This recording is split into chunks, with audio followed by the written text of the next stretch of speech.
Good evening, everyone, and welcome to Nationwide on the network service of the NTA. Glad to have you join us on the news. I am Norlin Ebel Ame.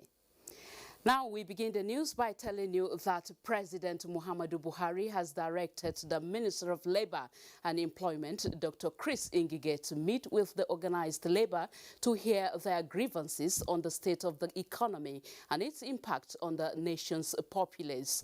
The minister announced this to State House correspondent after an audience with the president on the labour situation in the country and state of affairs in his ministry. Details of this shall come your way in our next bulletin. The Independent National Electoral Commission says it will embark on massive mop-up of card reader machines to ensure prompt reconfiguration for the October 10th governorship elections in Ondo State.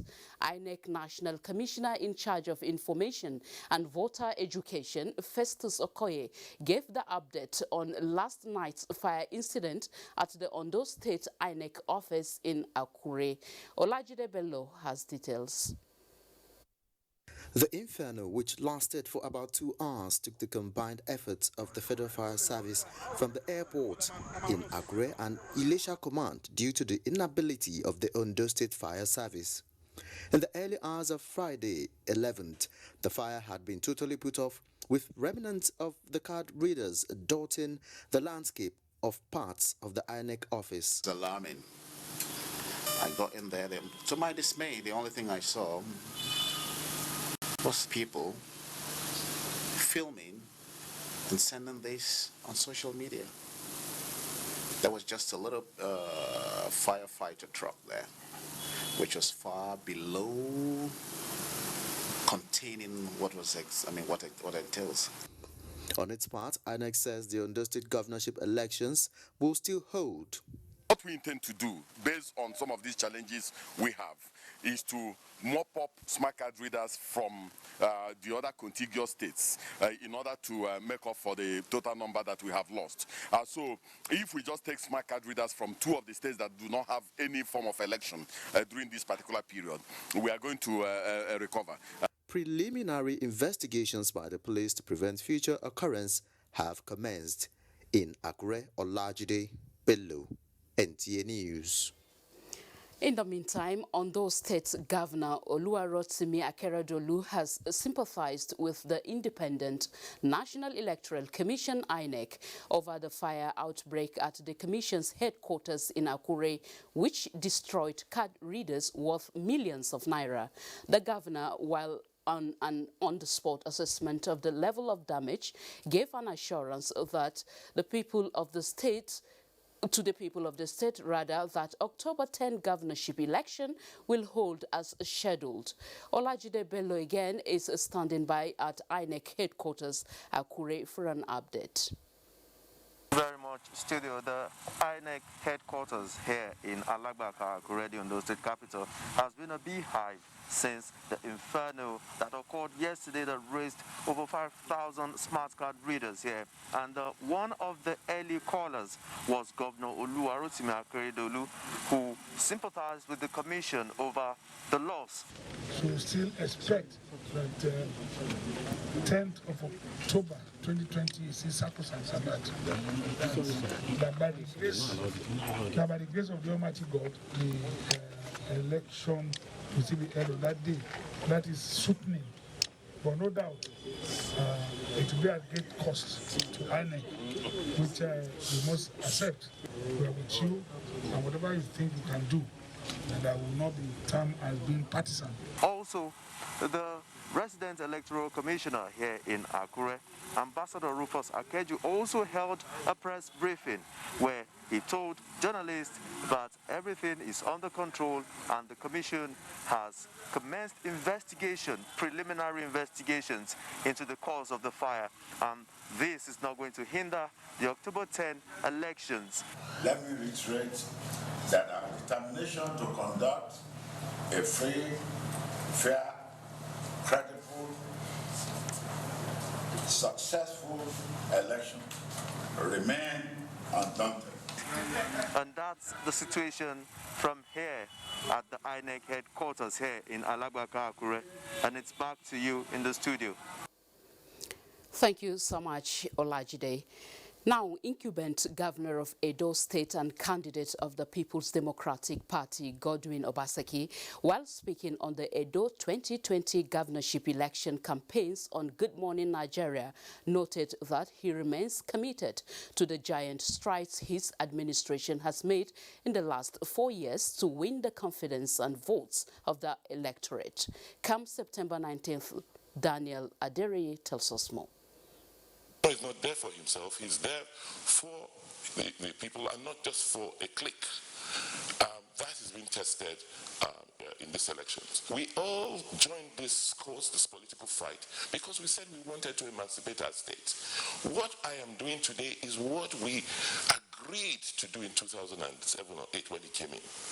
So, nothing has changed for us. Incumbent governor and governorship candidate of the People's Democratic Party in Edo State, Godwin Obaseki, riding on the wings of his administration's past achievements in the last 4 years, but also giving the electorate more reasons why he should be re-elected for a second term. Other guests on the program urged political parties to bring their supporters up to speed with the guidelines for voting, which is in line with the COVID-19 protocols. One thing that will be very, very critical: the voter is not aware extensively or to a large extent of the new code of conduct for the voter. If you come without a face mask, you cannot vote. These are dimensions of, access to the ballot that eventually the law will interpret. Demystifying the process of governance to the positive side, that will actually usher in democratic dividends, for the benefit of the electorate as well as members of the state. Political actors and other key players in the state involved in the polls were urged to embrace peace and eschew evil. In Abuja, Daniel Adiriye, NTA News. The National Working Committee of the People's Democratic Party has, on behalf of the National Executive Committee, approved the dissolution of the Kaduna State Caretaker Committee of the party and subsequent constitution of a new Caretaker Committee. A statement by the National Publicity Secretary of the party, Kola Olabodiyan, says the action of the NWC is pursuant to sections 29 2B and 31 2E of the PDP Constitution of 2017 as amended. The 7 newly constituted members of Kaduna State Caretaker Committee has Bashir Tanimu Dusemma as chairman. Others are MB Abdullahi Dole Kaina, Dr. Bashir Maru Timothy Galu, Babangida Roniad Mohammed, Alhaji Sule, while Comrade Ali Abdullahi is to serve as the secretary of the committee. The new caretaker committee is charged with the sole responsibility of running the affairs of the party in Kaduna State until a new executive committee is elected for a period not exceeding 30 days. The NWC enjoins all leaders and members of the party in Kaduna State to continue to work together. We'll now join Adiola in Lagos for more stories. Hello, Adiola. You're on. Hello, Nolin. Good to see you. As the COVID-19 pandemic persists, dirty environments, poor domestic and personal hygiene practices have been identified as factors that can help the transmission of the deadly virus. Nusa Osula reports that the wife of a Lagos State Governor, Dr. Ibijoke Sanwo-Olu, during a sensitization work, urged the Lagos residents to ensure the city is death-free to rid the state of the virus. An epidemic or outbreak can occur when several aspects of the agent, population, and the environment create an ideal situation for spread. Overcrowding, poor hygiene, and dirty environments can lead to conditions that allow easier transmission of disease. From Ikeja on the bridge, All through Awolowo Road, down to Alausa Secretariat, the message was loud and clear. There needs to be a change of orientation, a change in lifestyle amongst the people. The message is to clean your surroundings. With the coronavirus, cleanliness should be on the mind of everybody. Lagos, as the entertainment capital of Africa, must have a very clean image. The wife of the Lagos State Governor enjoined residents to partner the state government in making Lagos clean. We're going to do it together. Mr. Governor cannot do it alone. The cabinet cannot do it alone. So it's a joint effort by all of us. Dr. Sanwo-Olu added that waste sorting and recycling is the way to go. In Lagos, Nosa Osula, NTA News. Indigenous language plays a prominent role in the identity of a people. So, what happens when such languages are left to go extinct? This is why the study of Nigeria's indigenous languages has been taken to the Nigerian Police Barracks, Lagos, for intelligence and information gathering. Annie Daniels has the details. There are fears from linguistics and language experts that more than half of over 400 Nigerian languages are endangered, and if left unchecked, the worst is sure to happen. This is why the National Institute for Cultural Orientation, NICO, a parastatal of the Federal Ministry of Information and Culture, is taking the study of Nigerian indigenous languages to the barracks, a setting best described as a mini Nigeria. It will help to foster living together. And the soldiers who are normally with their family living in the barracks, or the police who are normally living in the barracks, most cases they are posted to areas in Nigeria where the language is not their mother tongue. So if they are able to learn this language, 1 or 2, definitely it enhances the capacity, their competence, in doing the community policy. If you understand culture and languages of various places, you will not be lost. The 3-month course is free for all interested officers of the Nigerian Police, Lagos Command. Before I can relate with you or assist you, I must understand your mission. And I must understand why you are coming to me. And without knowing your language, that one is not possible, unless we use an interpreter. The course will also include the study of the culture and traditions of other states, as may be preferred by candidates. The program is an annual one and is replicated in barracks across the country. In Lagos, Annie Daniels, NTA News. And that's our contribution from Lagos. A break beckons now. Thereafter, Nationwide will continue. NTA TV College Jos, an affiliate of Ahmadu Bello University Zaria, is currently admitting students for its ordinary diploma programs in television journalism, television production, and television engineering. Interested candidates are advised to obtain relevant information concerning eligibility at our website at www.ntatvc.edu.ng or marketing department of any NTA station nationwide. For further information, contact Assistant Director, Marketing, NTA TV College Jos on 0803-314-4383 or the Academic Office of the College on 0806-980-9807. Announcer, Registrar.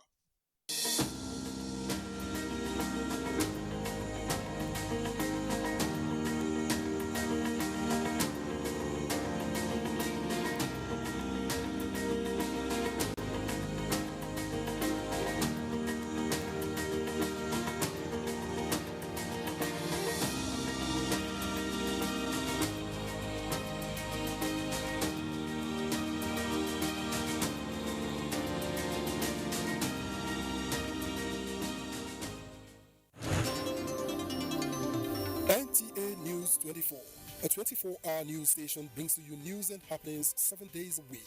News at 10 a.m., news update at 11 and 1 p.m. News desk at 3 p.m. and 6 p.m. and late evening news at 11 p.m. Follow us on any of our platforms and keep abreast of events and current affairs within and outside our shores.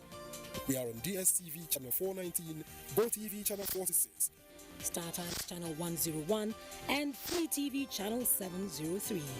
Join us.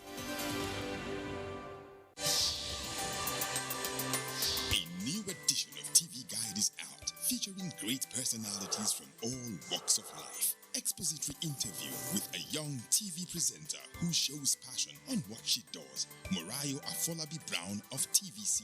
Pick a copy of this compendium of mind-blowing stories and get abreast with issues as regards media convergence, leadership, health, star profiles, star programs, fashion, sports, human angle stories, and lots more. Meet some media professionals within our space who have paid their dues in no small ways. TV Guide, very incisive, very educative and compelling. Grab a copy at the vendor near you or NTA stations nationwide. TV Guide, your indispensable companion. You can follow us on all our social media platforms: Facebook at NTA Network News, Instagram at NTA Network, Twitter at NTA News Now, YouTube at NTA News Online. Or visit www.nta.ng. For live streaming, visit www.nta.ng/live. Now, you can stay updated on the go, be it on your TV, iPhone, laptop, or iPad, or download the NTA mobile application from your Play Store or App Store. NTA, you can beat the rich. The Gunners travel to Craven Cottage in the early kickoff to begin their challenge for the Premier League title. Will they get the win to start off their campaign? Find out as Fulham host Arsenal this Saturday on the Premier League Live from 12 noon, showing on the NTA network. The Premier League Live is brought to you by Babai Jebu and Axis Bank.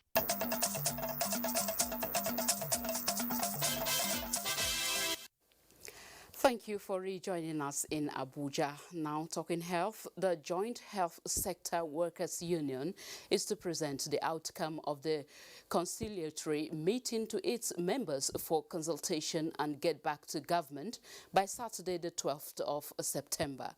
This resolution was reached in Abuja after a long hour of meeting.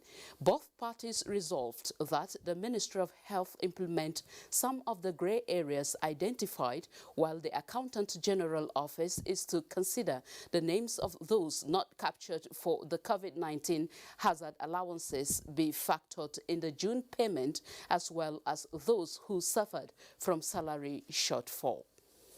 Adjourn our main meeting to 15th of October. Yes. They enable the Federal Ministry of Health to carry out the assignments given to them in 4 weeks, and use the subsequent week to report back at the meeting of 15th of October. Although we still have some fundamental fallouts that requires further consultation with our members, we believe we'll get back to government with the position of the powerful neck that mandated us to give the ultimatum by Saturday. Empowering women beyond the COVID season is key to securing a stable future, economic recovery and growth for Nigeria. This is the premise for the collaboration between the Kwara State Governor and Minister of Women Affairs in Abuja. Momso Demian Ati reports. Era, Kwara State Governor Abdulrahman Abdulrazak has traveled the distance in a quest to better the lot of women in Kwara and beyond. Hence the synergy with the Women Ministry to explore all avenues to facilitate the actualization of this goal. We would like to cooperate with the ministry. We want to be the first port of call for any assistance to state that relates to women. We've shown that we're serious. I want to engage the ministry to have some cooperation. Whatever is open, the AIDS grants coming to women, we want to be first in line. The minister is overwhelmed with the zeal and all-inclusive governance in Kwara, which already has 56% women in the cabinet. There can be no meaningful development without putting women at the center stage. And you've got it right. And you fulfill your campaign promises. Our collaboration will be strengthened. And for the request of seeking a stronger engagement with us, you don't have to even ask for it. It is granted because you have demonstrated a clear commitment of leadership, of inclusion. You've even exceeded the gender equality we are advocating for. In a related development, the ministry also received hundreds of thousands of baby diapers free of charge from a prominent manufacturing company to support the well-being of Nigerian children. Momso Damien Ati, NTA News. Ministry of Transportation has constituted a committee to draw up guidelines for the disbursement of the 10 billion naira federal government palliative fund for road transport operators and workers. Minister of State Transportation Senator Bemishola Saraki disclosed this when she received the president of the National Union of Road Transport Workers, NURTW, Professor Tajuddin Ibikunle Lawal, in her office in Abuja. The minister stated that members of the committee are drawn from the Ministry of Transportation and all other relevant stakeholders in the transportation sector. She urged the unions to interface towards having one recognized body that the ministry can deal with so that the funds can be disbursed as soon as possible. MOVE have begun to kickstart a process that will see the reformation and provision of some laws of the Federation to enhance unfettered access to justice for the overall progress of the society. Minister of Justice and Attorney General of the Federation, Abubakar Malami, inaugurated the 9th Commission of the Nigerian Law Reform Commission with the aim of revising and updating laws that are obsolete and out of touch with current norms of the Nigerian society. The minister reiterated that the commission will be guided by the extant provisions of the Act establishing the commission to promote the socio-economic and political development of the country. Of the law revision project before the COVID-19 pandemic, the goal of the project is to provide updated laws for the Federation of Nigeria for easy access to justice. The need to ensure that judiciary as the third arm of government is adequately funded and provided with the necessary tools required for an efficient and quick dispensation of justice has been reiterated. This was at the valedictory court session of the Justice Jude Okeke of the FCT High Court Abuja, who died on 4th August 2020. Omenka Amarachiku reports. Gathered here are justices, judges, and members of body of benches who came to mourn one of their own, Justice Jude Okeke, who until his death was a judge at the FCT High Court Abuja. Recounting his legacies in the judiciary system, his colleagues described the disease as a great loss to the Nigerian judiciary. Loss of a loved one at any age is always painful. However, the loss of a man at 64, at the prime of his life, with the future beckoning, full of promise and hope, as we were expecting my law's elevation to the Court of Appeal, such death is not only excruciatingly painful, but extremely tragic. A one-time chairman of Abuja branch of Nigerian Bar Association, Justice Jude Okeke was called to power in 1985 and appointed as a High Court judge of the FCT in 2007. In Abuja, Omenka Marchuku, NTA News. You are still watching Nationwide on the network service of the NTA. Agatha is waiting in Benin with more reports. Hello, Agatha. Over to you.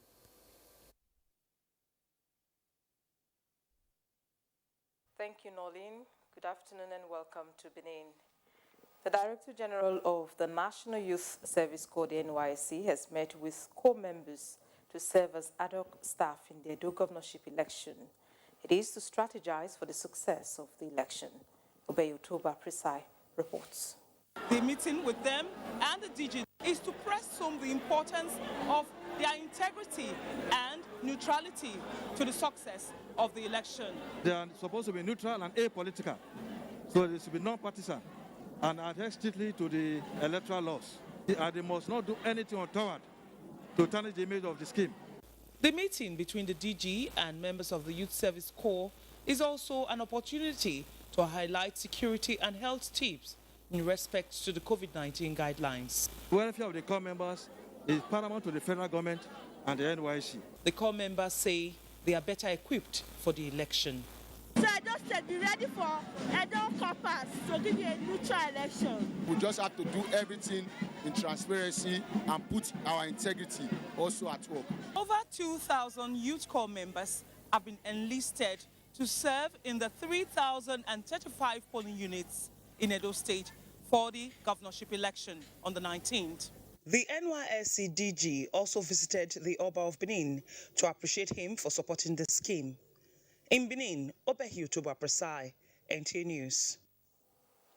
Now, candidate of the All Progressives Congress APC in the Edo governorship election, Pastor Sage Zeyamu, is working out new plans to lift businesses to new levels of prosperity if he's voted into power. That is the assurance he's giving women and other traders in Ego local government area when he took his simple agenda message to them. On his part, the PDP candidate, Governor Godwin Obaseki, has met professional groups with plans to expand the health sector, build capacity in the judiciary, and provide an enabling environment for engineers in the state. Again, here is Obeyi Utoba Presai with the report. The APC campaign tour in Ego commenced with a visit to elders and people of Ugbowo community. Here, the APC candidate received the endorsement of the Hausa and Igbo dwellers, as well as market women groups, through their representatives. From there, the APC train moved to the campaign ground at Ugbowo, where the APC candidate, Pastor Sage Izeyamu, assured the people of Ego that he will capitalize on the markets and business facilities in the area, and through strategic partnership, uplift them to modern status. Edo woman, if you give her 10,000, if you come back the next day, you don't multiply to 20,000. So what Edo women need is a government that will put money in their hand. Not be money to take by the power, not be that kind of money. Money to take do business. Nollywood actor Osita Iheme was part of the campaign to drum support for the APC. A Benin social-cultural organization, Nedogama, is also campaigning for support in Oriomo local government area, hometown of the APC candidate. From everything that's been going on, we noticed that the women are not be carried along. Everything central on the youth and the elderly people. But you know, like the saying goes, no nation without mothers. We come here, we can't stand for our Papa Izeyamu. As he go take come out for this as way they come so. Since when me grow come out, I never say, person don't come out for Oriomo. This one will be the first one. Meanwhile, at an interactive session with members of the Nigerian Society of Engineers, the PDP candidate and incumbent governor, Godwin Obaseki, promised to place premium on the health sector if re-elected. We will have the most viable and robust health insurance arrangement in Edo State, and not compromised. Except we do that, we cannot sustain the system. Governor Obaseki also had a similar meeting with members of the Nigerian Bar Association and members of the Nigerian Society of Engineers. In Benin, Obehi Utoba Presai, NTA News. That's it from here. Nolene, it's back to you. Thank you so much, Agatha.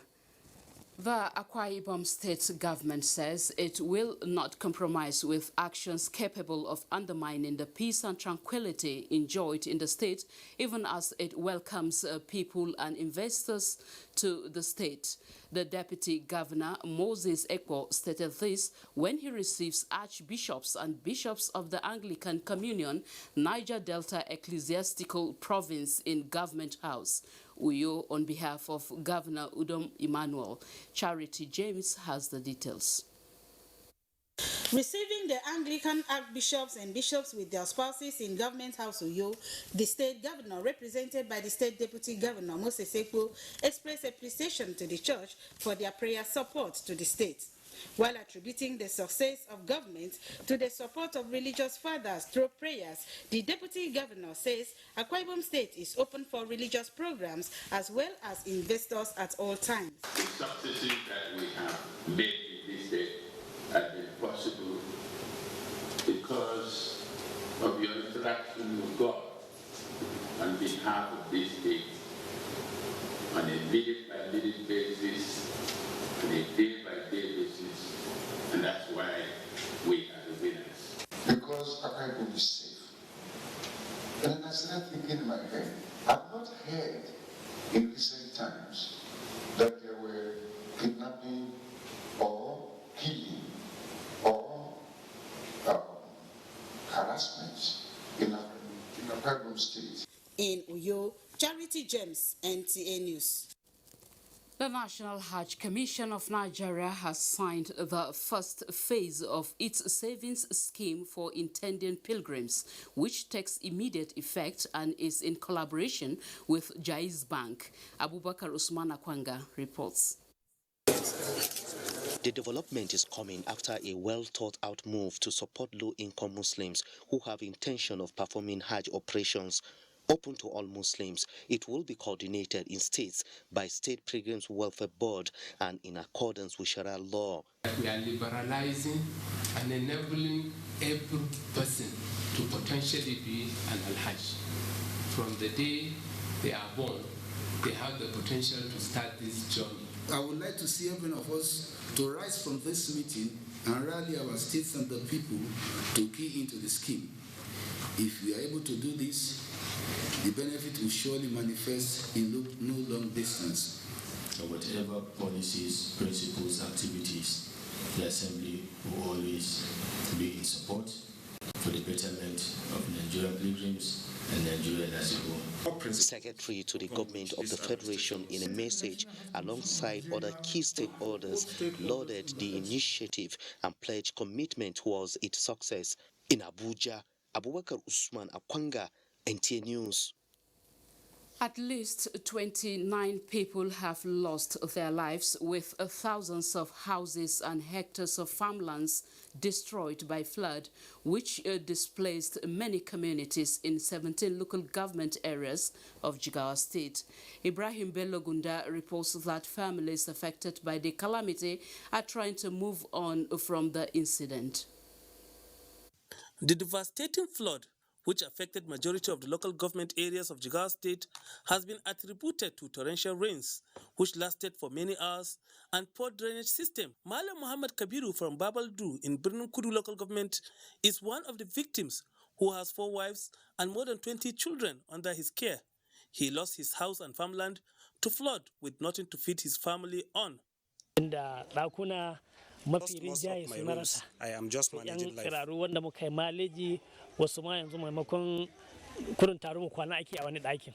Birnin Kudu, Jahun, Ringim, Hadeja, Auyo, among other local government areas, are worst hit, and more than 50,000 houses and farmlands with crops such as maize, millet, guinea corn, and rice destroyed. We have tried to write to the state government. We wrote a letter to the SEMA. We go around to the place where this flood happened. There are some villages who will send canoes for them because they are all surrounded by the water. They cannot be able to come out from their villages. From Dutse, Ibrahim Bello Gunda, NTA News.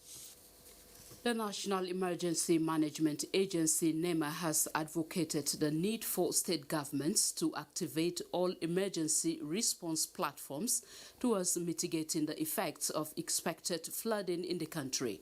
Director General, National Emergency Management Agency, Air Vice Marshal Muhammadu Mohammed, made the call during an advocacy visit to Governor Abubakar Sani Bello of Niger State. Dauda Mohammed reports. The state is among the 28 states in the country prone to flooding and also expected to be adversely impacted by the phenomenon this year. The National Emergency Management Agency, NEMA, has been on a nationwide visit to states expected to experience flooding. It reached out to Niger State government on an advocacy to mitigate the effects of the expected flooding. NEMA officials, led by the Director of Special Duties, Nura Boppa Aliu, who represented the Director General, urged the Niger State government to activate all emergency response mechanisms towards mitigating the effects of the expected flood waters. State Emergency Management Agency, frontline local government authorities, and other response agencies to put in place preparedness actions to carry out public enlightenment campaigns. Niger State Governor Abubakar Sani Bello, represented by his deputy Ahmed Mohamed Ketsu, assured of the state government's preparedness to address the expected flooding and called for more assistance to farmers. Already the state government has paid for their settlement in terms of land acquisition. 15 local government areas have been identified to be high-risk flood areas in Niger State. In Mina, Dauda Mohammed, NTA News. Let's go on another break. Nationwide continues shortly. Thank you for staying with us.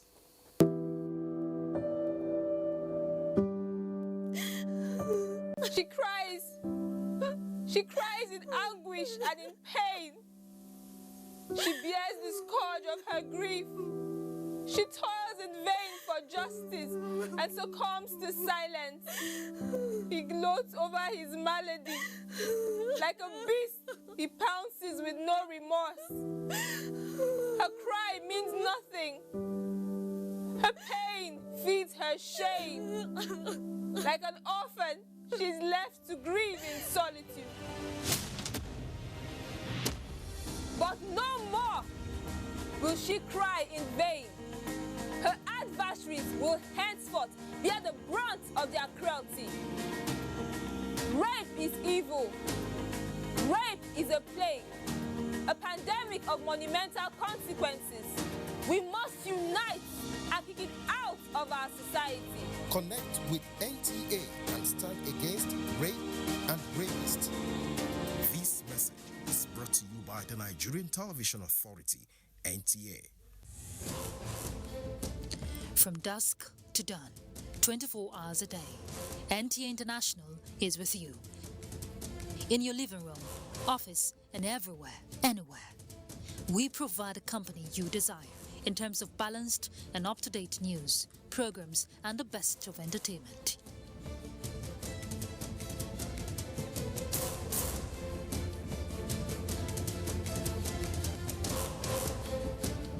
Tune in to DSTV channel 251, GoTV channel 91, Freeview channel 264, or live streaming via www.visiontv.co.uk. Application for iOS or Android. Intelsat 901/332.5 degrees east. You can also see us on Facebook and YouTube for quality content on the go.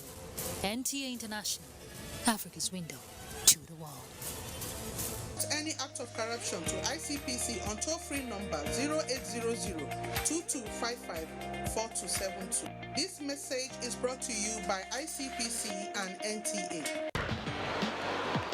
The Gunners travel to Craven Cottage in the early kickoff to begin their challenge for the Premier League title. Will they get the win to start off their campaign? Find out as Fulham host Arsenal this Saturday on the Premier League Live from 12 noon, showing on the NTA network.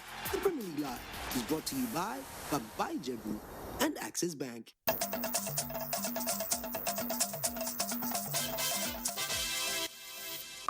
Thank you for being there. Now to the update on COVID-19 cases in Nigeria.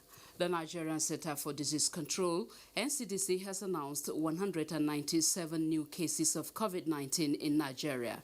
The latest figures released brings the total number of confirmed cases to 55,829 infections in the country. A breakdown of the new cases from 13 states indicates that Plateau recorded the highest number for the day with 83 new cases, while Lagos has 48 new cases. Kaduna 17, while the FCT recorded 16 new cases. Others are Ogun 11, Katsina 7, Imo 4, Edo and Nasarawa states recorded 3 cases each, while Rivers State recorded 2 cases. The day's tally is completed by Bayelsa, Oyo and Osun states recording 1 case each. A breakdown of confirmed cases by state shows Lagos has the highest with 18,504, followed by FCT with 5,391, and Oyo comes third with 3,210 cases. With the latest development, total number of active cases stands at 10,944, while 43,810 cases have been successfully treated and discharged, while 1,075 patients died, unfortunately.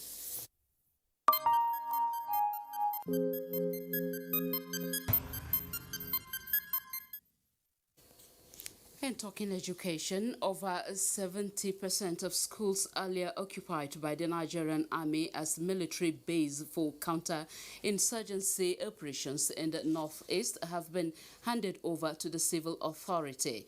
The acting general officer commanding 7th Division Nigerian Army, Brigadier General Abdul Khalifa, announced this at an interactive session with members of Education in Emergency Working Group in Maiduguri, Borno State. Defense correspondent Ismail Musa has details.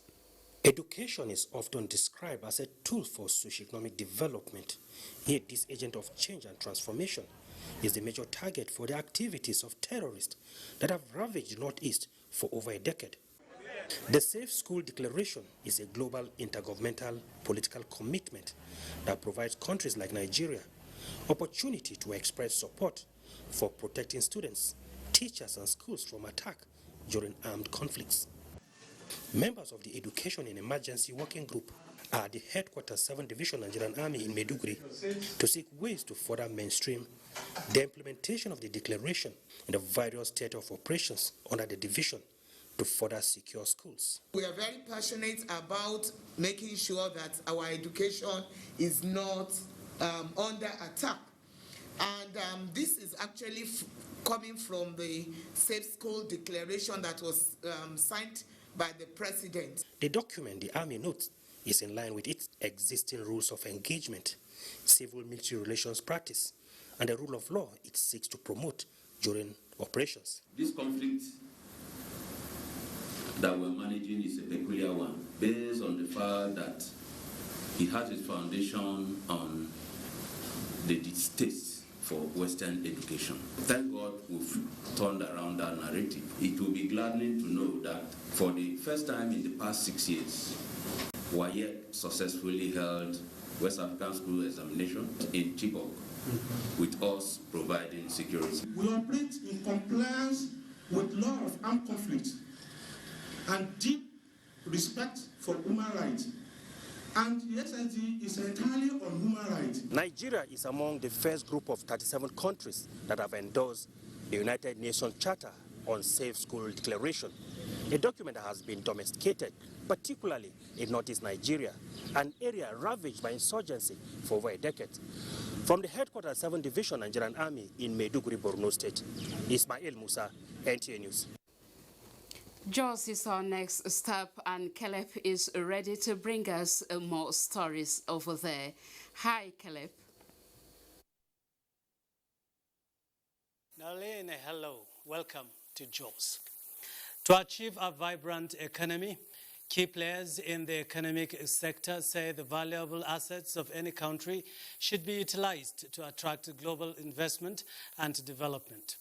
This took center stage at the Economic and Management Week model for the Senior Executive Course 42 participants of the National Institute for Policy and Strategic Studies, NIPS, Kuru.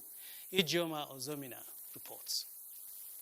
The Economic and Management Seminar for the course 42 participants is designed to address the economic situation of Nigeria, its challenges and resolutions to flatten the COVID-19 curve. The seminar also trashed out the non-implementation of various government policies, legal and institutional framework of national development in Nigeria, seeing it as the 30th largest economy across the globe. Now about liquidity. And guess who gets to trade? Only countries that get the liquidity will trade. The reason Africa was not trading was Africa was not liquid. Africa does not have the liquidity even to deploy infrastructure. And if you can't deploy infrastructure, you can't grow. Nigeria being a solvent country, they advised, should create avenues for liquidity in the economy to avoid borrowing.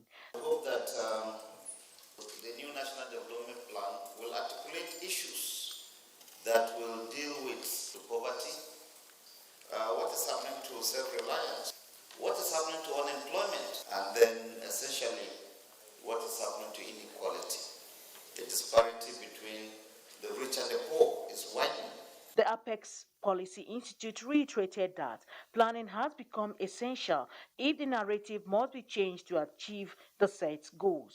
From Nips Kuru, Ijoma Ozemena, NTA News.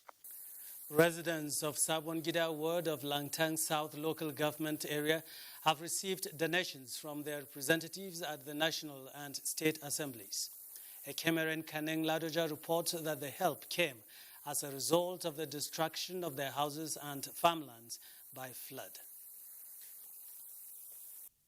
The Sabongida Earth Dam in Langtang South was constructed to meet the water needs of residents. 1st September this year, due to heavy downpour and the flow of rain from the neighboring Lansang North local government, part of the embankment of the Sabongida Earth Dam under construction gave way, which led to the flood. The flood affected people here through the small channel that was made to help our people get more water. To alleviate the hardship faced by their constituents from the flood, lawmakers from the area reached out to them with palliatives with the assurance that they will ensure there will be no further recurrence of such an incident. Many households, several buildings in their homes was totally razed down.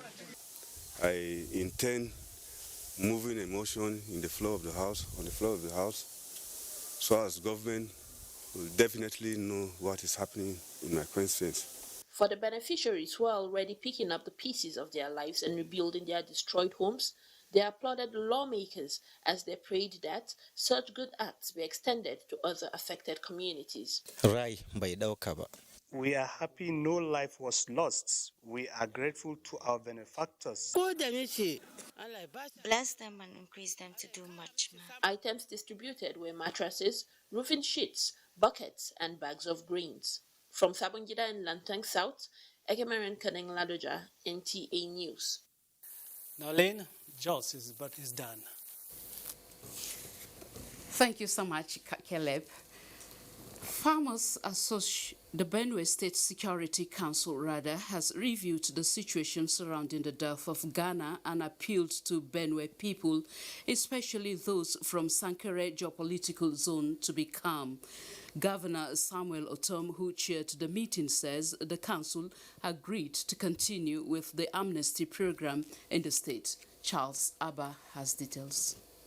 The governor noted that the Benue State Security Council is aware of the tension created by the news about the killing of Tewase Agwaza, alias Ghana, and has reviewed the situation surrounding the incident. The governor explained that for the purpose of peace, Benue people should not take laws into their hands and urged aggrieved persons, especially those of Sankara axis, to be patient with government to handle the matter. He maintained that members of the State Security Council would meet with stakeholders of Sankara to discuss further. The governor added that the window is still open for other local government youths who are willing to key into the amnesty program. He further stated that a committee has been set up to consider ways by which the 42 youths granted amnesty can be effectively reintegrated into the society after being profiled. Where there is need for the state government to collaborate with the local government to support these youths to go into farming or to do something based on their skills, this government is willing to do that. Special advisor on local government is the chairman of the committee. In Makudi, Charles Abba, NTA News.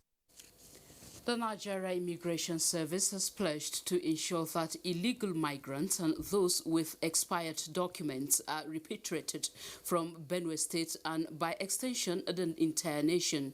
Comptroller of the service in the state, Festus Amajoyi, stated this when he visited Governor Samuel Otom at the Government House, Makurdi. Charles Abaigan reports.